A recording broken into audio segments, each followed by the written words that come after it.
आपके वालिद माजिद का इसमें गिरामी हज़रत सैयद मूसा और आपकी कुनियत जो है वो अबू सालेह, आपका लक़ब जो है वो जंगी यार दोस्त है।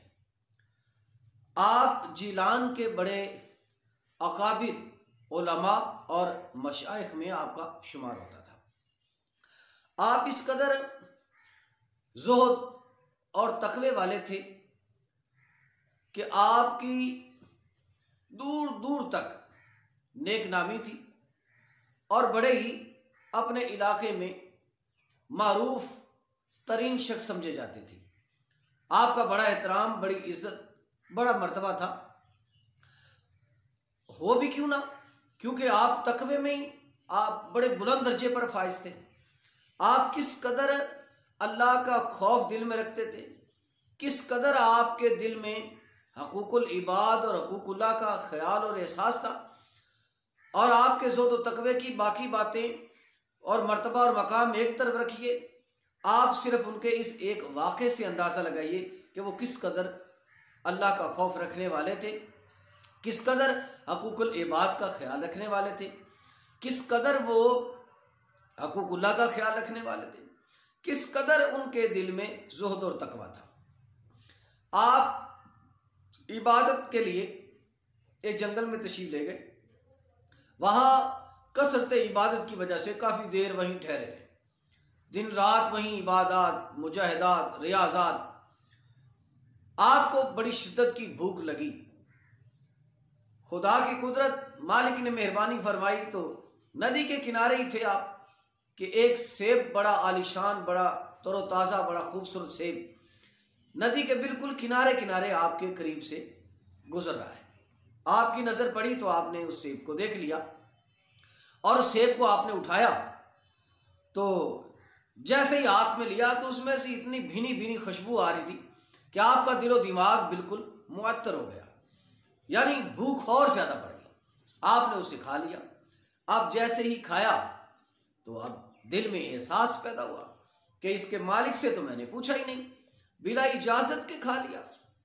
हज़रत को जब ये एहसास हुआ और हुकूकुल इबाद का मसला जो है उसने और ज़्यादा परेशान किया, तो हज़रत नदी के किनारे जिस जानिब से पानी आ रहा था उधर चलना शुरू हो गए।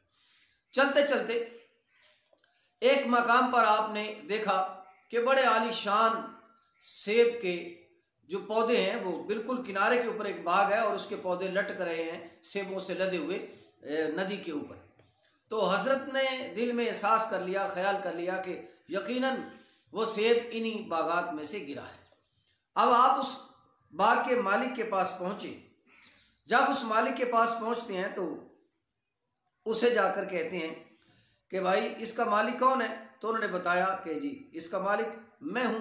तो उन्होंने कहा कि मैं इस तरह राह में एक सेब आपका मैं खा बैठा हूँ, लिहाजा उसकी माफ़ी के लिए जेलान से मैं इतनी दूर आपसे ये सेब की माफ़ी मांगने आया।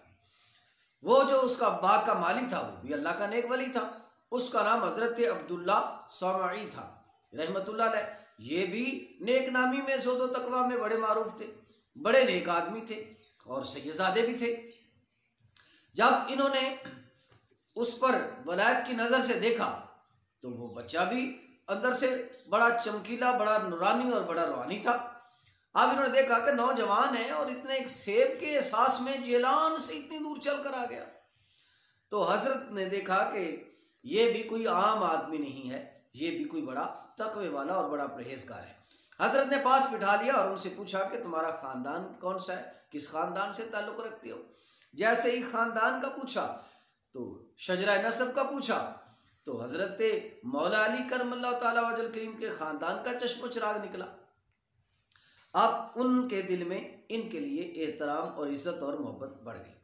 अब उन्होंने कहा कि हाँ ठीक है, मैं तुझे माफ़ कर दूंगा, मगर तुझे इसके इव्ज़ में मेरे बाग में खिदमत करनी होगी, बतौर माली रहना होगा, बतौर खादिम रहना होगा, फिर माफ़ी के बारे में सोचा जाएगा।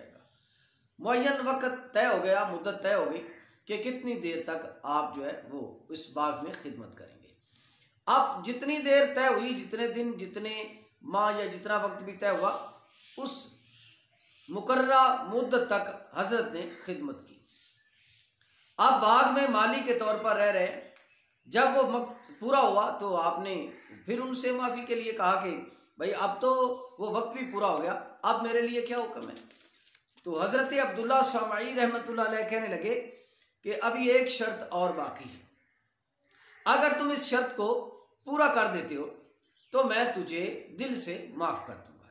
उन्होंने पूछा जी वो शर्त क्या है। कहने लगे मेरी एक बेटी है, आपको उसके साथ शादी करना हो। अब उन्होंने कहा कि ठीक है कर लूँगा। अब उन्होंने कहा जी कि उस लड़की की सिफात भी पहले सुन लीजिए।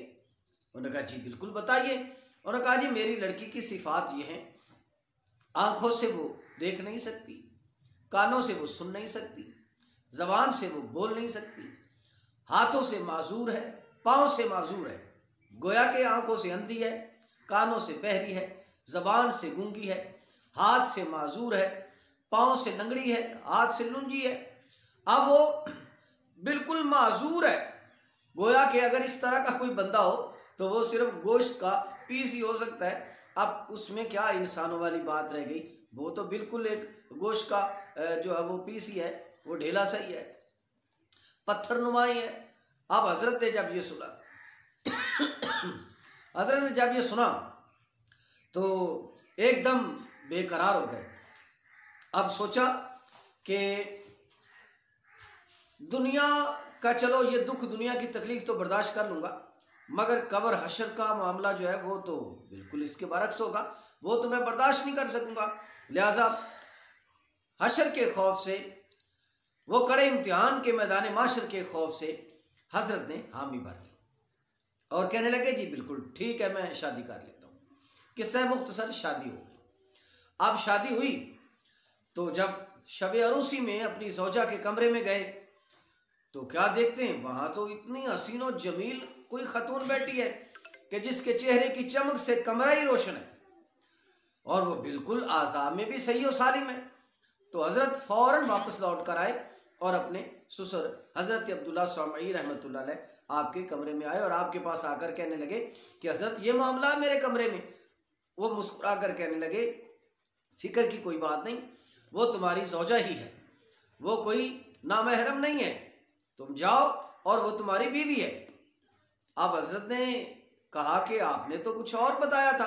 उन्होंने कहा जी बिल्कुल मैंने जो कहा था वो सिफात उनकी बिल्कुल ठीक है, मतलब उसका ये है, इसलिए मैंने कहा कि वो आंखों से अंधी है कि उसने, मेरी बेटी ने आज तक किसी नामहरम को नहीं देखा, और मैंने इसलिए कहा कि वो कानों से बहरी है, आज तक उसने खिलाफ शरा कोई बात कानों से सुनी नहीं, और ज़बान से गूंगी इसलिए कि आज तक उसने कोई खिलाफ शरा बात अपनी ज़बान से कही नहीं, और हाथों से माजूर इसलिए कि आज तक उसने अपने हाथ से कोई खिलाफ शरा काम नहीं किया, और पाँव से माजूर इसलिए कि आज तक मेरी बेटी खिलाफ शरा मकाम पर खिलाफ शरा काम के लिए एक कदम भी बढ़ाकर नहीं चली, इसलिए मैंने अपनी बेटी को यूं माजूर करार दिया।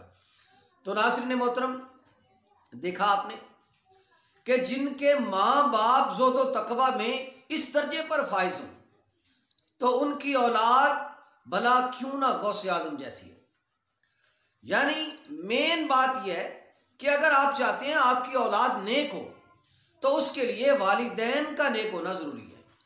अगर चाहते हैं कि औलाद जो है वो ज़ोदो तकवे वाली हो तो तकवा तारत में वालिदैन का भी जो है वो किरदार एक नुमाया होना चाहिए। और आज हमारा क्या किरदार है, हम तो अगर किसी फ्रूट वाले से फ्रूट लेने लगे, खजूर खरीद रहे हैं, अंगूर खरीद रहे हैं, सेब खरीद रहे हैं, कुछ चीज़ खरीद रहे हैं, तो अब वो चीज़ तोल रहा है, भाव तय कर रहे हैं, और साथ साथ जो है हम क्या करते हैं, उठा कर बिला इजाज़त के उससे खाए चले जा रहे हैं, खाए चले जा रहे हैं। तो नाज़रीन मोहतरम, इस तरह अगर हम किसी की बिला इजाज़त चीज़ें उठा के खाए जा रहे हैं तो पता है आपको कि वो हमारे अंदर जाकर हमारी रूहानियत का बेड़ा किस तरह गर्क कर देते हैं। तो इसलिए ये एक रूहानियत का बेड़ा गर्क हुआ, पर दूसरा ये कि हकूकुल इबाद का क्या करेंगे, जिससे बिला इजाज़त से हमने उसकी चीज़ उसने खरीद कर रखी है और वो हमने बिला इजाजत के खा ली, तो भला इसका हिसाब ना देना होगा? भला वो भी तो देखें। इमाम गजाली रहमतुल्लाह अलैह ने जो एक अल्लाह के नेक बंदे के बारे में फरमाया कि वो गुजर रहा था तो उसने एक तिनका तोड़ा और अपने दांत में खिलाल के लिए मार लिया, इस्तेमाल कर लिया। मैदान माशर में अल्लाह रब्बुल कुद्दूस जल्ला वजहुल करीम ने इसके बारे में ही सवाल कर लिया कि बताओ मेरे बंदे का वो एक तिनका बिला इजाजत के क्यों तोड़ा था? तो इस बात का, इस सवाल का कोई जवाब नहीं था। इसलिए हमारे पास इस तरह के हकूकुल इबाद के सवालों का